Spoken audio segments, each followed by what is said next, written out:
Por permanecer luego de la breve pausa comercial que tuvimos. Estamos en la hora clave y nos conectamos a través de la vía telefónica con el doctor Eduardo Franco Lor, abogado del ex vicepresidente Jorge Glass. Le damos la más cordial bienvenida. Buenos días. Buenos días, distinguido periodista. Aquí estamos para responder cualquier inquietud con respecto a esta injusticia cometida contra el ex vicepresidente Jorge Glass, que fue sancionado, fue sentenciado con 6 años de prisión, con un código derogado, porque el actual Código Orgánico Integral Penal contempla una pena máxima de 5 años a una persona que haya cometido asociación ilícita. Glass nunca cometió ningún delito, pero en el supuesto de que querían sancionarlo, lo sancionaron con un código derogado, poniéndole una pena que es inexistente en la actualidad.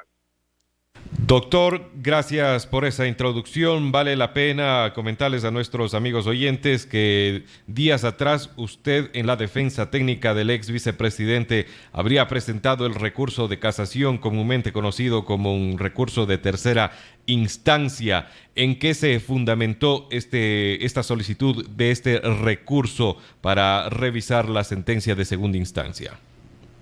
Bueno, hay algunos puntos muy importantes que nos motivaron a presentar el recurso de casación ante la Corte Nacional de Justicia a favor de Jorge Glass, para conseguir de esta Corte Nacional de Justicia la inmediata libertad del ex vicepresidente Glass y, por tanto, la nulidad de la sentencia. De acuerdo con la ley, la doctrina y la jurisprudencia, en el recurso de casación se tiene que atacar la vulneración a la ley que la sentencia tiene.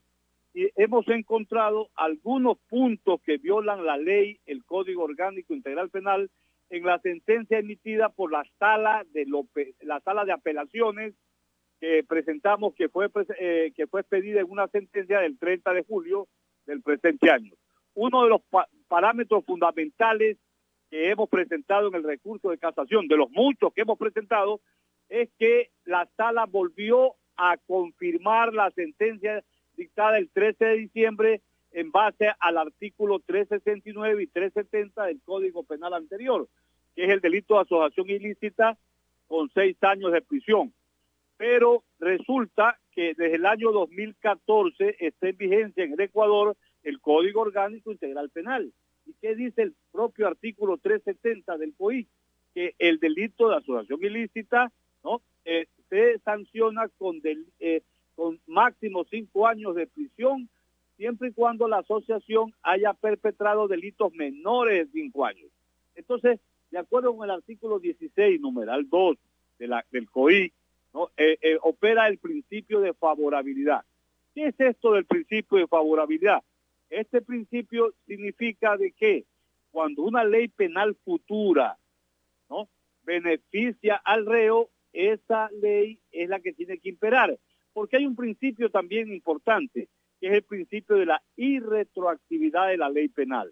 ¿Qué significa esto? Que una persona es investigada, procesada y sentenciada con el delito que estaba vigente en el momento en que se comete la infracción. Y supuestamente la infracción fue perpetrada el año 2009-2010, cuando todavía no había el COI.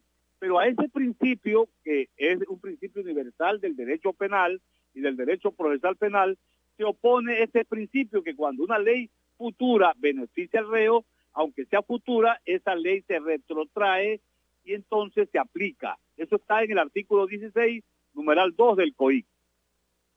Doctor, precisamente, si no se ha cumplido con el principio de favorabilidad, mil disculpas. Favorabilidad, Sí, exactamente. mil disculpas.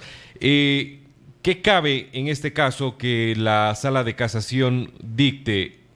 ¿Hay posibilidad real de que el ex vicepresidente salga de la prisión, que entendemos Por sería supuesto, incluso aún preventiva porque no se encuentra en firme la sentencia?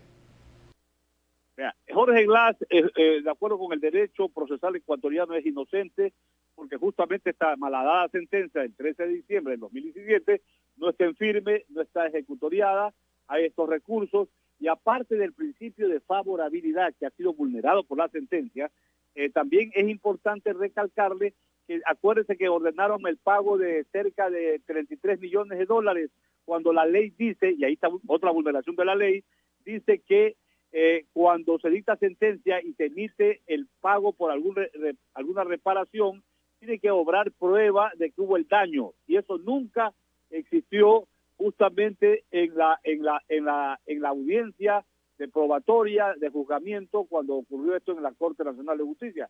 Entonces aquí también se violó, porque ordenan un pago cuando nunca se ha probado ningún daño. ¿Y por qué no se ha probado ningún daño? Porque resulta que en el delito de asociación ilícita, digamos, se sanciona el mero hecho de la asociación, no se sanciona los delitos fines que supuestamente la banda delictiva iba a perpetrar. Por ejemplo, el cohecho, el lavado de activos.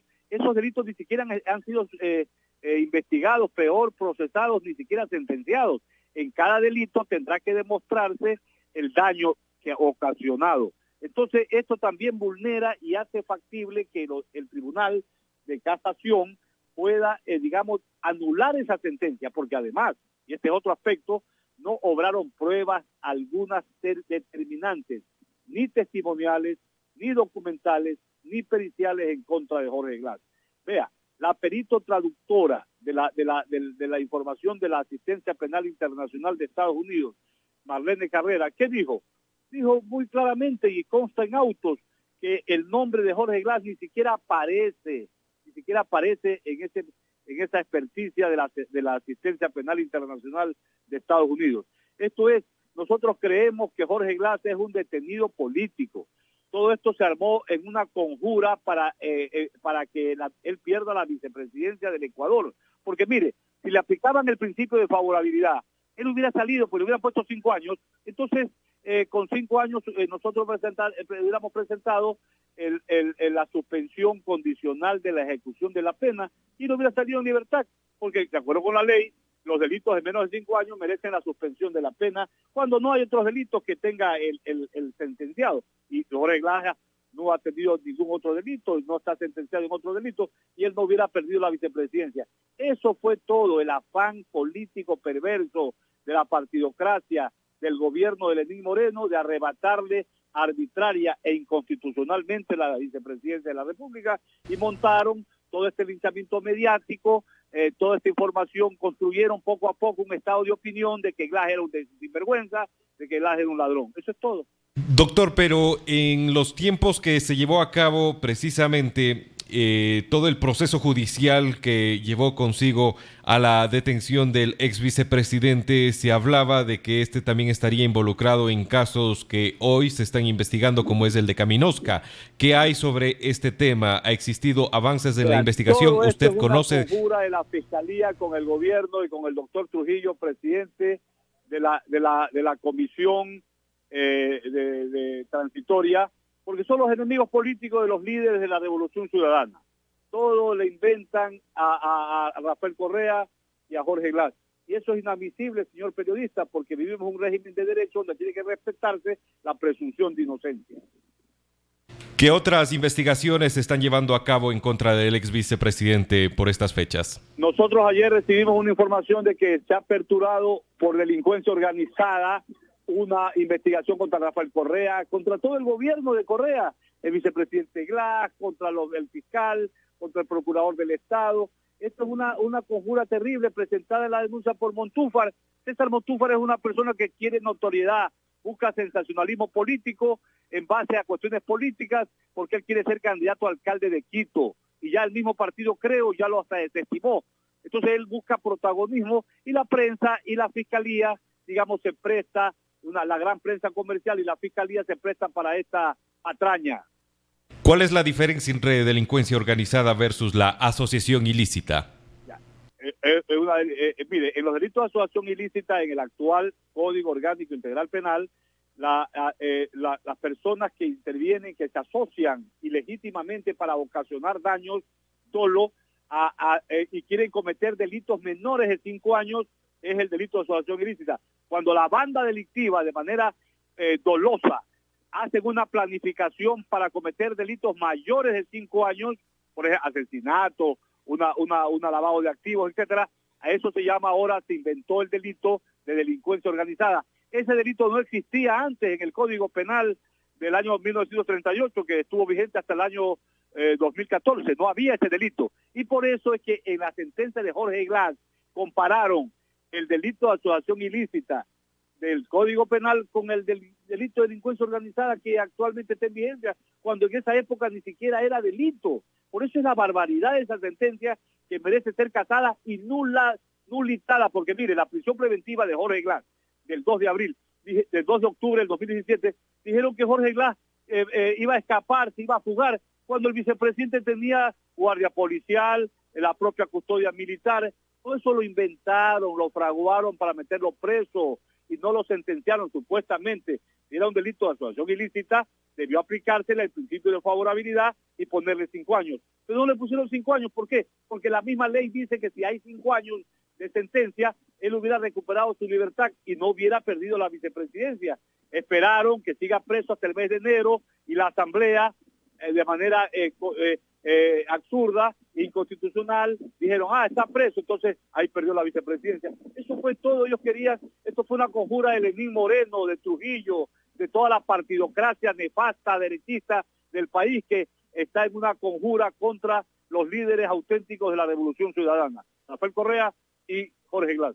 Doctor, finalmente nos quisiéramos conocer, nuestros amigos oyentes seguramente se estarán preguntando de algo que se dio a conocer en su momento cuando esta trama judicial inició y que concluyó con el encarcelamiento del ex vicepresidente.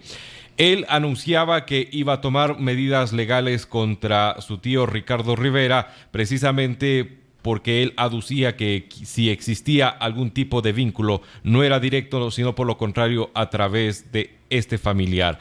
¿Han tomado alguna decisión respecto de estas medidas anunciadas? De acuerdo, yo me acuerdo que yo incluso dije varias veces eso. De acuerdo con el derecho, todos los procesados son todavía inocentes, porque la sentencia no está ejecutoriada. Nosotros, en el momento en que haya ya una claridad y Jorge Glass recupere su libertad y sea ratificada su inocencia, como nosotros esperamos que esto ocurra, porque si en el Ecuador hay justicia y hay derecho, no puede la barbarie y las intrigas políticas estar en la justicia. No puede ser que un hombre inocente esté preso. Eso sí, entonces nosotros esperamos que él recupere su libertad y que en el caso de que la justicia crea que Ricardo Rivera, tío de Glass, sea responsable, ahí nosotros tomaremos las acciones judiciales correspondientes. Muchísimas gracias, doctor, por la oportunidad. Comprendemos, tiene usted otros compromisos a esta hora, pero era importante poder conversar sobre estos temas. Estuvimos conversando con el doctor Eduardo Franco Lor, quien es abogado del ex vicepresidente Jorge Glass, precisamente sobre lo que ha sido el tema judicial que lo ha puesto por ahora, al menos tras las rejas, y que más adelante